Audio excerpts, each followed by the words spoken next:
Spectrum के 1,76,000 करोड़ घोटाले के सही जिम्मेदार मनमोहन सिंह जी को भ्रष्टाचार के बारे में 10 सवाल पूछकर उनका पर्दाफाश करने वाले भारतीय जनता पार्टी के अखिल भारतीय अध्यक्ष आदरणीय नितिन गडकरी जी से मैं प्रार्थना करता हूं कि हम सभी को संबोधित करें।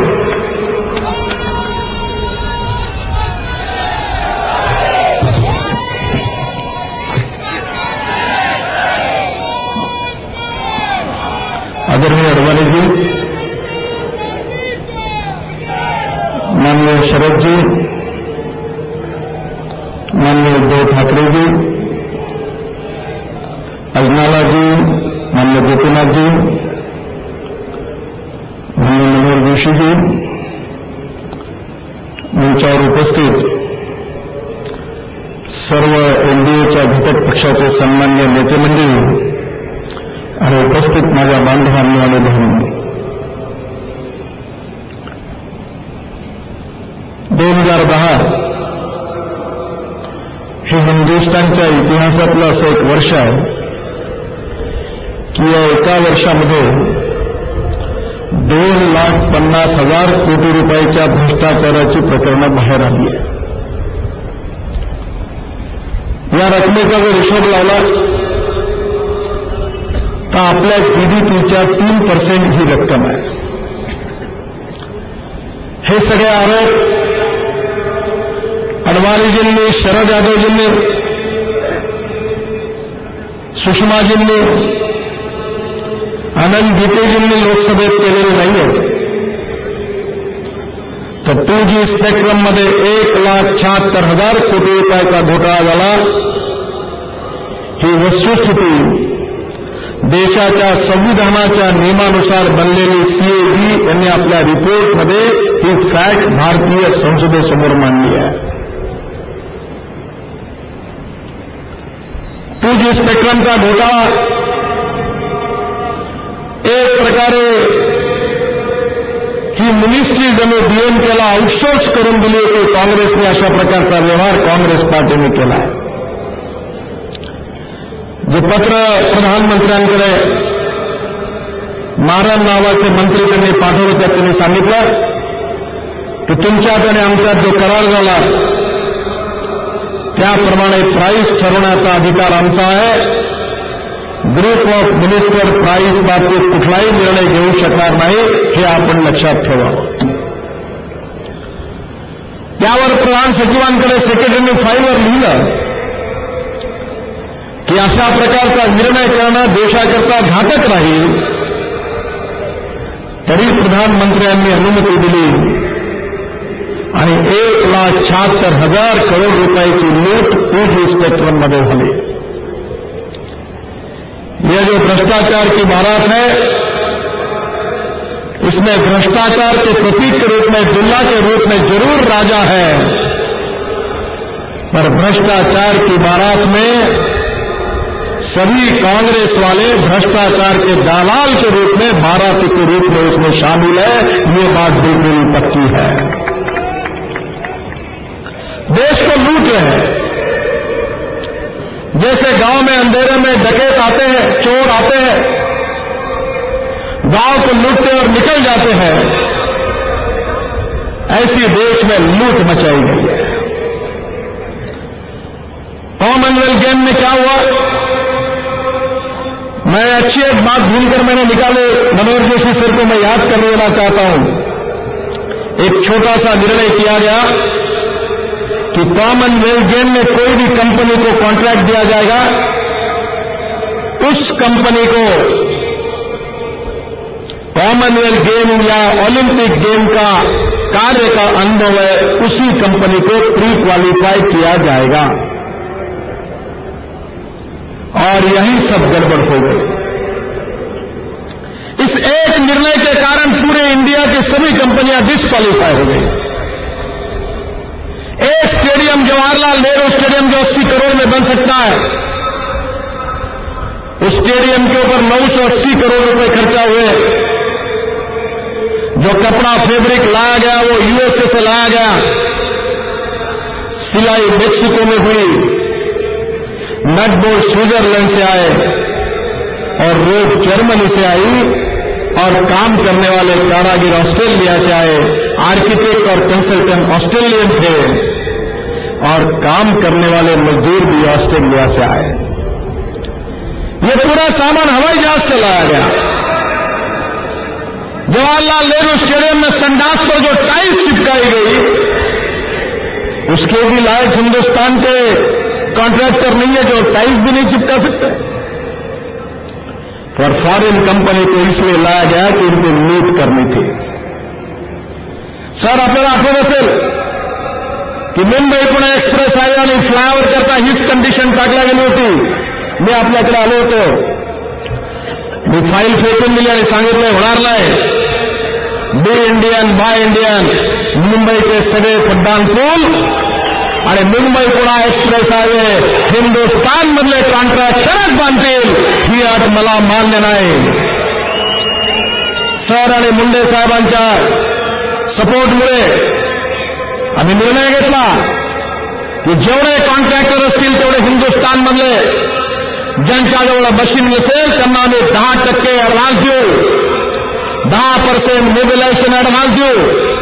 त्यांनी इम्पोर्ट केलेली सगळी मशिनरीची कस्टम ड्युटी महाराष्ट्र सरकार MSRDC भरेल, पण हिंदुस्तानच्या बाहेरच्या एकाही कॉन्ट्रॅक्टरला अशा प्रकारे आम्ही क्वालिफाय करून काम देणार नाही।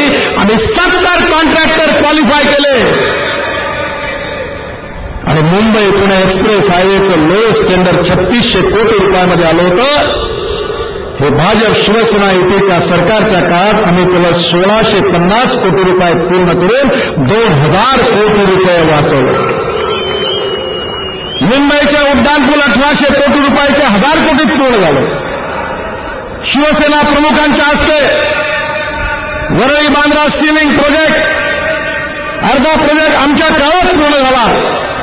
9 करोडचा ब्रिज पूर्ण झाला, तो भराव झाला आणि त्या ब्रिजचा कॉन्ट्रॅक्ट हिंदुस्तान कन्स्ट्रक्शन कंपनीला 420 कोटी रुपयामध्ये युती सरकारने दिला।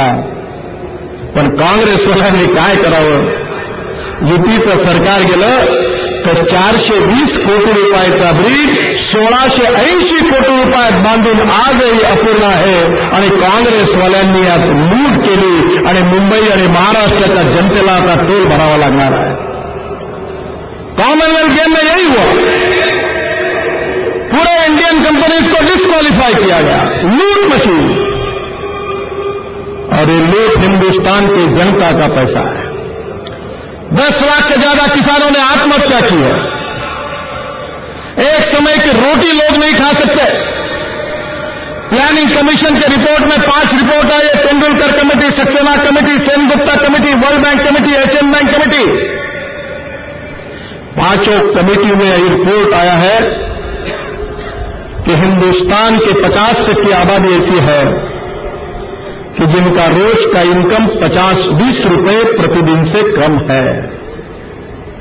मनमोहन सिंह जी, सोनिया जी और शरद पवार जी इस बात का जवाब दो कि 600 रुपए महीने में घर कैसे चल सकता है। 90% आबादी ऐसी है जिनका रोज का इनकम $2 से 90 रुपए से भी कम है। क्या गरीब मरेगा? गरीब आदमी को रोटी नहीं मिलेगी। और एक तरफ हिंदुस्तान में पवार साहब कृषि मंत्री है, 58,000 करोड़ का अनाज चल रहा है, पर अच्छे किसानों के अनाज को रखने के लिए गोडाउन नहीं है। फ्रूट और वेजिटेबल के लिए प्री कूलिंग प्लांट नहीं है, कोल्ड स्टोरेज नहीं है। प्याज की कीमतें कहां पहुंची है? 2 SMS मुझे मिले। एक SMS फार सुंदर होता, मराठीत आला होता की 2 मुली कॉलेजमध्ये बोलत होत्या। एक मैत्रीण आपल्या दुसऱ्या मैत्रीला विचारली की तू त्या निळ्या शर्टवाल्याला मुलाला बघितलं का? तुम्हाला काय झालं? म्हणे तो मुलगा फार श्रीमंत घरातला आहे। तिने विचारलं तू कसं ओळखलं? तर म्हणे त्याच्या जवळून मी जेव्हा जात होती तेव्हा त्याच्या तोंडाला कांद्याचा वास येत होता। काय परिस्थिती आहे? कांद्यावर एवढे SMS आले। एक SMS आला की एक वडील आपल्या मुलीची उंची वाढत नाही म्हणून डॉक्टरकडे गेले आणि डॉक्टरला म्हणाले, या मुलीची उंची वाढत नाही, काय करू? ते म्हणाले, डॉक्टर मनमोहन सिंग साहेबांकडे घेऊन जाते, तुम्हाला उपाय सुचवतील.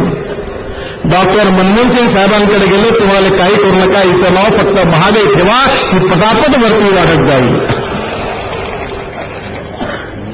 गरिबांची चेष्टा सुरू आहे. पेट्रोल डिझेलचे भाव गेल्या 6 महिन्यामध्ये 7 वेळा वाढले. कसं गरीब माणसाने जगायचं? और यातला सगळ्यात मोठा घोटाळा, सबसे बड़ा घोटाला आने वाला है. तो अडवाणी ने पहली बार मुंबई में ही कहा था, वो स्विस बैंक के काले धन का घोटाला है.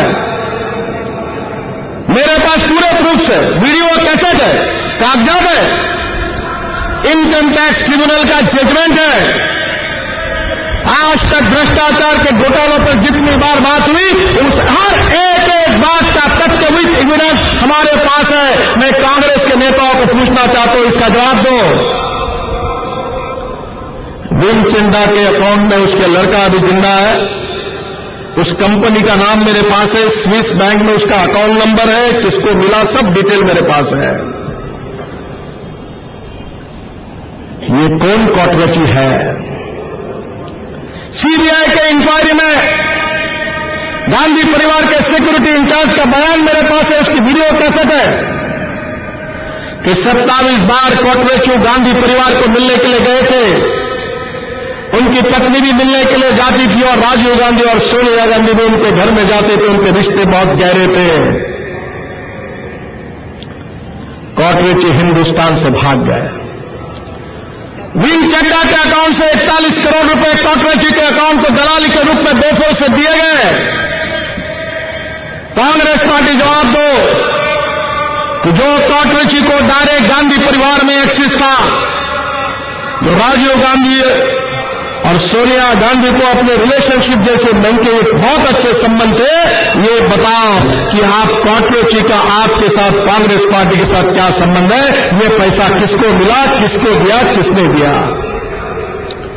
और भी बोफोर्स में 3 अकाउंट अभी भी स्विस बैंक में है, उसके नंबर मेरे पास है.